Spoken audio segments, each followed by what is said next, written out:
اپنے ضامن کو ڈھونڈتا رہا، لیکن کوئی اس کا ضامن بننے کے لیے تیار نہ ہوا، کوئی اس کی ضمانت لینے کے لیے تیار نہ ہوا۔ یہ دونوں یہی باتیں کر رہے تھے، اس بوڑھے باپ کے دونوں بیٹے کھڑے ہو جاتے ہیں، ہونے کے بعد عرض کرتے ہیں اے امیر المومنین، ہم نے اپنے باپ کے قاتل کو معاف کر دیا ہے، ہم نہیں چاہتے ہیں کہ کل قیامت تک کوئی یہ بات بنائے، کل قیامت تک کے لوگ یہ کہے کہ نبی کے عاشقوں نے نبی کے ایک عاشق کو پھانسی پر چڑھا دیا، غیر ارادی طور پر اس سے قتل ہوا تھا لیکن اسے معاف نہ کیا۔ اے امیر المومنین، اے مدینے والے گواہ ہو جاؤ، ہم نے اللہ اور اس کے رسول کی رضا کے لیے اپنے باپ کے قاتل کو معاف کر دیا ہے۔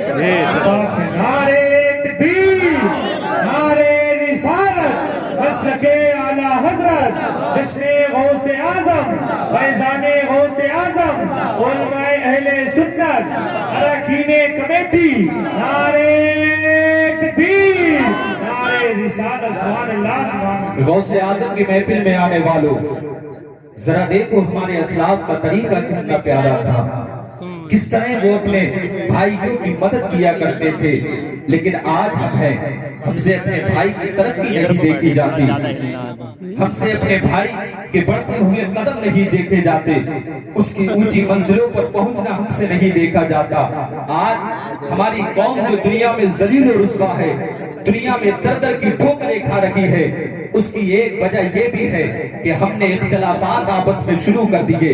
ہم نے آپس میں لڑائی جھگڑے شروع کر دیے۔ اے مسلمانوں، غوث اعظم کے دیوانوں، آج پیغام لے کر کے جاؤ، اگر چاہتے ہو کہ تمہاری عزت و وقار تمہیں واپس مل جائے، تمہارا وہی وقار اور عزت ہو جائے جو پہلے تھی، تو آؤ اختلافات کو چھوڑ کر کے اتفاق کے ساتھ زندگی گزارو، تمام لڑائی جھگڑوں کو چھوڑ کر کے